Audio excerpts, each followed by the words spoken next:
Ladies and gentlemen, gather round, for I am about to embark upon a diatribe of intellectual gymnastics and oratory prowess, the likes of which have seldom been witnessed in the annals of online discourse. Can you give me the Econ 101 answer to why rent control is a bad idea? Sure. But I don't feel like to do it right now. Basically, the issue is if the market, okay, so prices are set when you've got a certain demand, right? People who are willing to pay a certain price for a certain good or service, right? And then based on that demand, based on the supply of those particular things, you're going to reach a market equilibrium. You're going to reach an equilibrium price where the quantity demanded at a given price reaches the quantity supplied at a given price, okay? The issue with rent control is what you're doing is you're lowering the price, right? Now, if we can imagine, okay, if we can imagine that the quantity demanded of a given good at a certain price is, we'll say 100, right? If the price decreases, then the demand increases, right? So rent control is doing a couple things. So one, it's artificially lowering prices, right, that the market could otherwise bear, meaning that people that are owning the property are making less money, meaning either less renovations, less incentive to reinvest, maintenance sucks, whatever, like these types of things.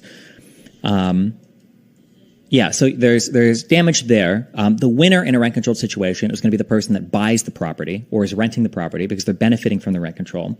But the ultimate issue is, and then another third party that's hurt would be somebody that would move into the city and rent it otherwise, but now they don't have the opportunity to because now they're bidding against people that don't have as much money because of the artificial cap on the rents, right? So you've got one group of winners are going to be the people that have the property, that are renting the property. That's a group of winners. A group of losers are going to be the people that own the property. And then another group of losers are going to be other people that could potentially rent the property. The issue with housing stuff when you start doing rent control is rent control doesn't really help much other than it keeps some people in an area who might otherwise leave for other reasons. Either one, because they want to accurately change the consumption of their dwelling, because you can overconsume housing. If you have a really good rent control property, you might not leave, not because you need to be there, because you want to be there, but because it's really well rent controlled. So it can lead to that. It could lead to also like people moving out because they generally just don't have the money anymore, which is sad. You can't afford it and you have to move, right? But the issue is you're trying to control what is fundamentally like a supply problem with artificial price caps. And at the end of the day, the only people winning are people who are already in the apartments. That's it. That's the issue. And that's kind of the annoying thing. People will say that rent control helps poor people. That's not true. Rent control does not help poor people. Rent control helps people who already have a unit. Full stop. That's it. That's who rent control helps. So if a poor person wants to move into the city, doesn't matter.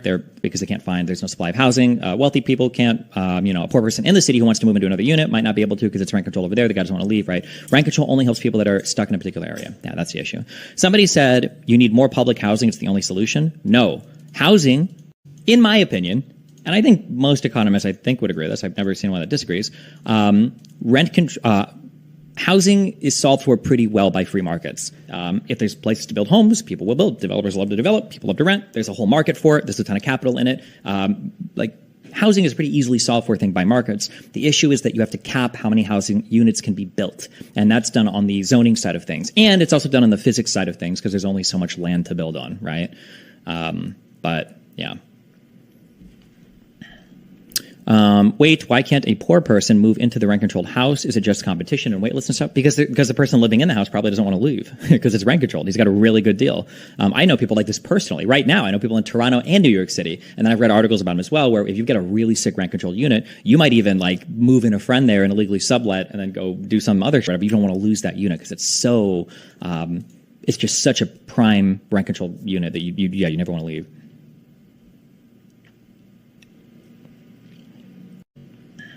Why cap the amount of housing built? Isn't more better? For a variety of reasons, but none good in my opinion. Why are zoning laws necessary? Zoning laws are important because typically we don't like to live near, you don't want to live right next to a sewage dump or a power plant or industrial stuff. We'd like to separate our cities a bit, although I think it's a little bit, we're overzoned, I think, in the U.S. I think it's better to have more mixed zoning, but Just curious, you rich, but you live in an apartment. Why not buy a house? Because I don't want to deal with the maintenance of a house. I don't want to deal with the extra money that you sink into a house. I don't know if I'll even make my money back on it if I end up moving in a couple years. Markets fluctuate too much. Like, I have no desire. I'd rather just rent and have the flexibility relating to rent and the smooth cost of an apartment.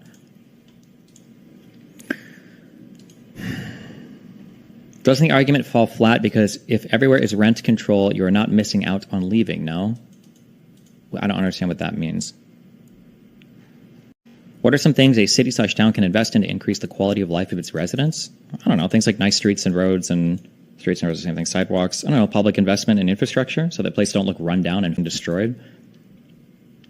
Why is public housing bad? It sounds like it worked quite well in many cities. It didn't work well because it was public housing. It probably worked well because it's just more housing. You don't need public housing. Just build more houses and people will move into them. The markets can deal with housing pretty well. Again, there's like robust industries around development. You don't need that to be like publicly funded. You just need to zone for it and then it'll be built.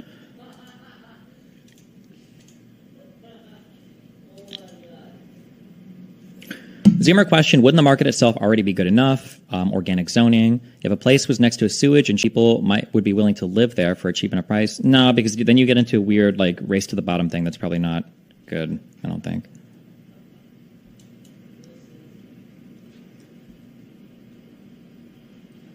Sam Harris has just had Ann Applebaum on his podcast. The latest Russia conspiracy theory is that Elon Musk had business interests in Russia and had spoken to Putin. Elon then talked to David Sachs, who then spoke with J.D. Vance, which explains why Vance doesn't want to spend money in Ukraine. Okay. Again, when you hit a certain level, I don't think the money is what's driving Elon. I think it's going to be other things at this point. I don't think it's just going to be financial stuff. Like other types of influence or whatever, maybe, but not.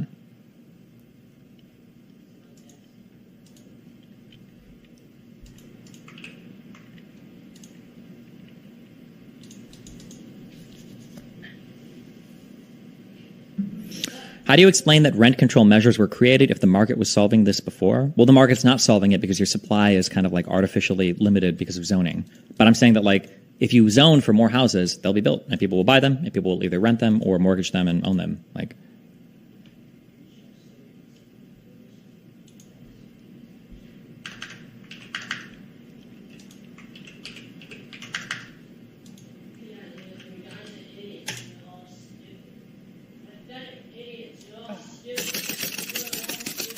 Jesus Christ.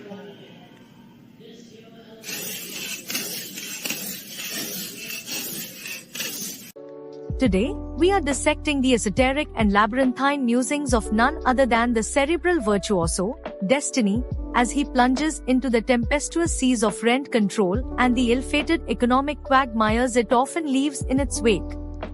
First and foremost, allow me to set the stage. We find ourselves in the treacherous waters of economic theory, where supply and demand do a delicate dance, and where the free market, left to its own devices, often strives toward equilibrium. But lo and behold, when the iron hand of rent control intervenes, it creates a cacophony of economic dissonance that disrupts this otherwise harmonious ballet. Destiny, with the incisiveness of a scalpel, takes on this issue with the fervor of a gladiator in the Colosseum, slicing through the misconceptions and half-baked theories that abound in the public sphere. Rent control, dear listeners, is nothing short of an economic Trojan horse, an alluring gift that promises shelter and affordability but instead unleashes a horde of unintended consequences upon the unsuspecting populace. It is a misguided attempt to alleviate the plight of the tenant, but in doing so, it undermines the very fabric of the housing market. Destiny, with the precision of a grandmaster, elucidates how this well-intentioned policy warps the natural order of supply and demand, creating a cascade of distortions that ripple through the market like a stone cast into a tranquil pond. When the powers that be impose rent control, they do so under the pretense of protecting the vulnerable, of shielding the downtrodden from the ravages of the free market.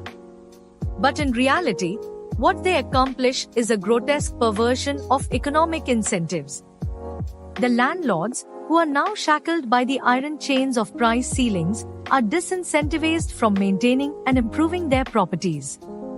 Why, pray tell, Would they invest in a building that no longer yields a return commensurate with the risks and costs involved?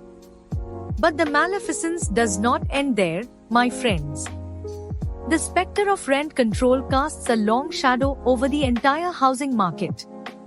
As Destiny astutely observes, it is not just the landlords who suffer, but also those who seek to enter the rental market. With prices artificially suppressed, the demand for rental units surges while the supply stagnates. The result? A veritable feeding frenzy where only the most fortunate or well-connected can secure a coveted rental unit, leaving the rest out in the cold, metaphorically and sometimes quite literally. And what of the newcomers, the hopeful souls who venture into the city seeking opportunity and shelter? They find themselves in a nightmarish landscape where affordable housing is as elusive as the Holy Grail. The existing tenants, ensconced in their rent-controlled fortresses, have little incentive to move, even when their needs change. The result is a stultified market where mobility is stifled and the housing stock is inefficiently allocated. Destiny, ever the sage of the digital age, does not merely bemoan the failings of rent control, he offers a clarion call for a more rational approach. The solution, he posits, lies not in the heavy-handed intervention of the state but in the unleashing of the free market. By easing zoning restrictions and allowing for the construction of new housing, we can address the root cause of the housing crisis, scarcity. With more homes on the market, competition will flourish, prices will stabilize, and the dream of affordable housing will no longer be a chimera. But let us not be naive, for the path to this utopia is fraught with obstacles. Zoning laws, those arcane regulations that dictate where and what can be built, must be reformed. We must embrace a new paradigm, one that allows for the organic growth of our cities, where residential, commercial, and industrial uses coexist in a symbiotic relationship. Only then can we hope to break free from the stranglehold of rent control and unleash the full potential of the housing market. Yet, there are those who would cling to the vestiges of the old order, who would decry these ideas as heresy. They are the apostles of the status quo, the defenders of a system that perpetuates inequality and stifles innovation. To them, Destiny offers a stark reminder: the market, when left to its own devices, is a powerful force for good. It is the engine of progress, the crucible in which prosperity is forged. In conclusion, Destiny's treatise on rent control is a masterclass in economic reasoning. He lays bare the fallacies that underpin this misguided policy and offers a compelling vision for a future in which housing is abundant, affordable, and accessible to all. It is a vision that rejects the siren song of state intervention and instead embraces the dynamism of the free market. So let us heed his words, and let us strive for a world where the yoke of rent control is cast off and the full potential of the housing market is realized.